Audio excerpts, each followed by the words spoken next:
Bonjour à tous, c'est Sébastien, bienvenue sur ma chaîne YouTube. Aujourd'hui, une nouvelle vidéo où on va parler de quel type de structure juridique il faut pour se lancer dans la sous-location. Je balance l'introduction et on se retrouve juste après. Allez, c'est parti!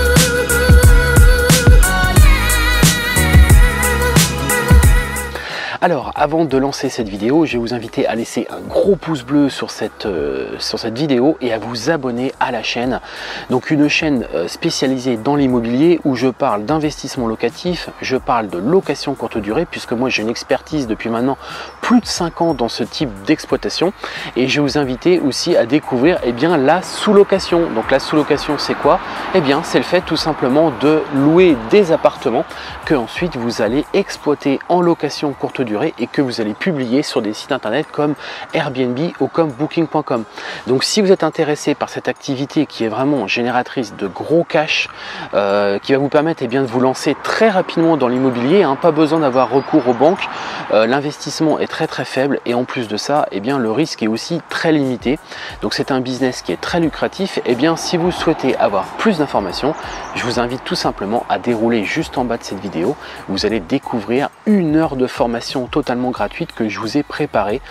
Tout simplement, vous allez voir, il y a un lien, vous cliquez et ça vous permet de récupérer 1 heure de formation totalement gratuite sur la sous-location professionnelle et immobilière.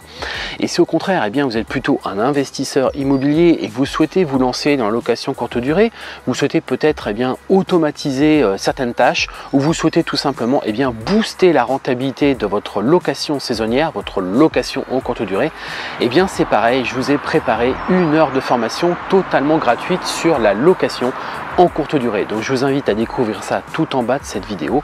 Il y a un lien, vous cliquez et ça vous permet de récupérer 1 heure de formation totalement gratuite. Voilà, donc maintenant que l'introduction a été lancée, on va pouvoir donc aborder le sujet principal de cette vidéo, qui est quel type de structure juridique il me faut pour encadrer ma sous-location professionnelle et immobilière. Alors, vous l'avez bien compris, pour donc exercer cette activité, vous ne pouvez pas le faire en votre nom propre. Contrairement à la location en courte durée, si vous êtes un investisseur immobilier et vous faites de la location en meublé, vous avez des statuts juridiques qui encadrent cette activité, donc notamment le statut LMNP, comme vous connaissez, donc loueur meublé non professionnel. Et puis vous avez également le statut LMP, qui est donc le statut loueur meublé professionnel. Mais dans le cadre d'une sous-location, ça ne fonctionne pas du tout de cette manière-là, puisque en fait vous allez donc devoir constituer une entité juridique, une structure juridique, donc une société tout simplement, qui va encadrer cette activité. Donc cette activité qui va être donc entre le propriétaire et vous, le locataire. Donc en plus de ça, il faudra que vous ayez un contrat professionnel, un contrat spécifique que moi j'ai fait rédiger par mon avocat, et que d'ailleurs vous pouvez découvrir et récupérer donc à travers mon programme de formation, le Sous-Loueur Pro IMO. Et donc du coup, vous allez devoir tout d'abord constituer une entité juridique pour encadrer cette activité entre le propriétaire et vous-même. Alors, comme vous le savez, il y a plusieurs types donc de sociétés. Donc on va commencer notamment par le statut d'auto-entrepreneur, qui est donc une entité juridique très facile à mettre en place. Donc son gros avantage, c'est que c'est rapide et c'est ça coûte très peu cher finalement de lancer, donc de vous mettre au statut auto-entrepreneur. On appelle aussi maintenant le statut micro-entreprise, micro-entrepreneur. Donc c'est aujourd'hui effectivement la solution la plus rapide et la moins coûteuse pour encadrer et pour créer donc une société autour de cette activité. Donc le gros point fort, c'est vraiment ça. Le gros point fort également, c'est que vous allez donc avoir une transparence par rapport aux charges sociales que vous allez devoir payer quand vous allez commencer à toucher et quand vous allez commencer à générer votre chiffre d'affaires par rapport à cette activité. Donc ça, c'est vraiment très, on va dire très fluide à mettre en place, très fluide au niveau de la déclaration de vos charges sociales. Donc du coup, vous avez vraiment une transparence par rapport à ça. Vous savez exactement finalement combien il vous reste chaque mois sur votre compte. Donc ça va être très bien au départ pour vous lancer dans ce type d'activité. Par contre, il y a quand même des points faibles, hein. C'est que notamment vous allez être vite limité ensuite par rapport, parce qu'il y a un plafond maximum par rapport au chiffre d'affaires que vous avez réalisé cette activité, et qui va donc ensuite vous obliger à passer sur une vraie structure juridique. L'autre point faible que je trouve aussi par rapport au statut auto-entrepreneur, c'est que quand vous allez rencontrer des propriétaires pour les convaincre donc de vous louer leur appartement, vous allez donc vous présenter au tout départ. Donc c'est vrai que le statut auto-entrepreneur n'est pas forcément très rassurant aux yeux des propriétaires. Et puis même si à un moment donné vous souhaitez lever un petit peu d'argent pour essayer de booster votre activité, c'est vrai que les banques ont tendance ça va être compliqué de lever de l'argent, contrairement à une société traditionnelle qui apporte un peu plus de crédibilité à votre activité. Mais franchement, c'est très intéressant au départ, surtout si vous avez déjà trouvé un propriétaire qui serait intéressé pour vous louer son appartement.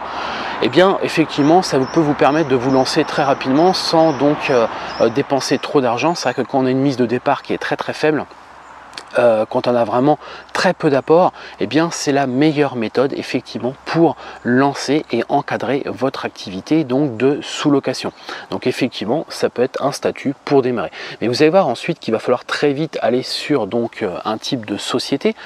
Donc il en existe plusieurs types. Il existe donc l'entreprise individuelle que je recommande pas forcément parce que là encore une fois, c'est pas très rassurant pour les banques. Ça peut être rassurant pour un propriétaire parce que c'est une société, mais ça reste une entreprise individuelle, donc à votre nom. Donc franchement, moi je privilégie pas trop ce type de structure juridique. Par contre ensuite vous avez donc les structures juridiques type URL, SARL, vous avez ensuite tout ce qui est SASU, SAS. Donc tous ces types de sociétés, ce sont des sociétés qui vont rassurer la banque si à un moment donné vous souhaitez lever de l'argent, et puis c'est aussi qu'elles vont rassurer donc le propriétaire parce que vous allez arriver comme une société. Donc c'est vrai que du coup quand vous allez vous présenter, vous allez vous présenter et puis vous allez également présenter votre société qui fait donc de la gestion d'appartements et qui fait donc de ce type d'activité de sous-location professionnelle. Donc c'est vrai que c'est beaucoup plus rassurant. Par contre, effectivement, ça représente un coût de départ, une mise de départ plus importante puisqu'il va falloir constituer la société, il va falloir prendre un comptable et puis également ensuite si vous commencez à vouloir vous prendre donc des revenus par rapport à ça, ça risque d'être un petit peu plus compliqué en soi, puisque vous allez commencer, si vous êtes dans le cadre par exemple d'une URL ou d'une SARL, vous allez très certainement devoir payer donc de la RSI. Donc là c'est pareil, ça peut être, il va falloir déclarer vos revenus, etc. Donc c'est des démarches administratives un petit peu plus lourdes, contrairement à l'auto-entreprise ou la micro-entreprise, où là du coup c'est vrai que tout se fait en ligne, vous déclarez et c'est automatique, vous payez vos charges au mois ou au trimestre, contrairement à une société traditionnelle où généralement vous déclarez, vous projetez sur l'année et ensuite la RSI donc vous prélève l'année passée donc de vos charges et également sur l'année à venir. Donc il y a cette solution. Il y a aussi donc la SASU. Donc la SASU, c'est la société anonyme simplifiée, donc unipersonnelle. Donc c'est en gros une SAS, mais où vous êtes tout seul dedans. Donc généralement, il y a beaucoup de personnes qui utilisent ce type de société. Pourquoi? Parce que c'est une société qui est relativement flexible dans le fonctionnement. Et puis c'est surtout que vous pouvez vous salarier de l'entreprise. Vous pouvez vous faire donc une vraie fiche de salaire. Donc un salaire que vous allez déterminer dès le départ, quand vous allez lancer votre entreprise. Et puis ce qui est bien également, c'est que si à un moment donné vous décidez de ne pas vous prendre de rémunération, par exemple la première année, pour essayer de gonfler un maximum votre société, du coup vous n'aurez pas à payer donc de RSI par rapport à ça, vous n'aurez pas besoin de payer de charges sociales par rapport à ça, contrairement à une URL ou une SARL, où même si vous prenez pas de revenus, vous devrez quand même payer on va dire une valeur minimum, vous devrez payer un forfait minimum par rapport donc à la RSI, maintenant on appelle ça la SSI, donc la sécurité sociale des indépendants. Donc du coup, pour résumer, c'est vrai que le statut auto-entrepreneur, c'est vraiment très facile à mettre en place, c'est très peu coûteux et ça peut vous permettre de vous lancer quand vous avez vraiment un apport très faible. A contrario, ça va être plus compliqué pour aller convaincre des propriétaires. Contrairement à une société, c'est vrai que tout de suite, ça fait voir que vous êtes quelqu'un qui allait faire vraiment une grosse activité autour de ça. Et donc du coup, c'est plutôt rassurant pour les propriétaires. Et puis ça peut être aussi également très rassurant pour les banques si à un moment donné, vous souhaitez lever un petit peu d'argent pour essayer de financer votre votre besoin fonds de roulement, si vous souhaitez par exemple avoir un petit peu de trésorerie pour pouvoir faire donc acheter des meubles pour vous lancer vos sous-locations. Donc autant la première sous-location, voire la deuxième sous-location, il y a des techniques que j'explique notamment dans mon programme qui vous permettent de ne pas justement avoir recours à la banque. Et donc du coup, vous pouvez démarrer très facilement. Par contre, vous allez voir que dès qu'ensuite vous allez commencer à faire plusieurs sous-locations, là franchement, vous allez avoir besoin d'un petit peu de trésorerie pour pouvoir notamment financer les meubles. Donc du coup, c'est vrai qu'une société s'y prête beaucoup mieux. Mais l'inconvénient d'une société, c'est qu'effectivement, au départ, il va falloir une mise de départ pour pouvoir constituer votre société. Donc ça dépend un petit peu, c'est en règle générale 1000 euros, 1500 euros, il va falloir publier donc des frais, il va falloir vous déclarer, vous prendre un expert comptable qui va peut-être vous prendre à l'année 1000, 1500 euros, plutôt 1500 euros même pour gérer votre société. Et qui du coup, tout ça, ça représente des frais au départ que forcément vous n'avez peut-être pas à disposition. Donc ça c'est en fonction, on va dire, de vous, en fonction de vos objectifs. Si vous souhaitez tester un petit peu le marché, effectivement rien ne vous empêche de passer par cet autre entrepreneur, mais vous verrez que par la suite vous serez très vite amené à constituer une vraie société pour vous lancer dans ce type d'activité. Alors une petite parenthèse par rapport à la SCI, dans ce type d'activité, on ne peut pas faire donc de SCI, on m'a déjà posé la question. Une SCI, c'est vraiment une société civile immobilière qui fait quoi? Qui achète donc des propriétés, des appartements et qui ensuite les loue, donc en meublé ou donc en location nue, mais qui ne fait pas d'exploitation au sens propre du terme, puisque là on parle vraiment d'une exploitation donc commerciale, donc on a vraiment le terme commercial, et donc du coup une SCI n'est pas du tout à vocation commerciale. Donc si vous aviez pour objectif d'utiliser votre SCI, ou si vous aviez déjà une SCI en cours de constitution ou déjà constituée, elle ne peut pas s'appliquer dans ce type d'activité. Voilà, si vous souhaitez avoir encore une fois plus d'informations par rapport à ça, je vous invite à récupérer 1 heure de formation totalement gratuite que vous pouvez découvrir juste en bas de la vidéo, qui va vous permettre d'en savoir beaucoup plus. Et puis moi j'ai aussi préparé un programme de formation totalement complet sur donc 9 semaines, il y a plus de 10 heures de vidéos, où bien entendu on rentre beaucoup plus dans le détail et notamment on aborde ce point qui est la constitution d'une société avec les différentes charges, les différents documents administratifs qu'il faut donc apporter pour constituer vos sociétés.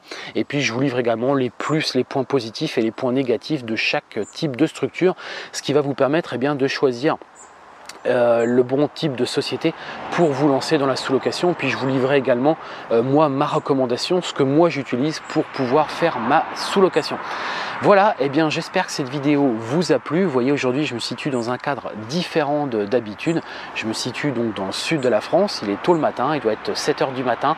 C'est le bon moment pour faire et pour tourner donc des vidéos, surtout quand il fait du coup plutôt frais le matin, et puis il n'y a pas trop de bruit. Moi j'aime plutôt cette ambiance plutôt calme pour tourner mes vidéos. Voilà, je vous souhaite à toutes et à tous une excellente journée et je vous dis à très bientôt. Ciao.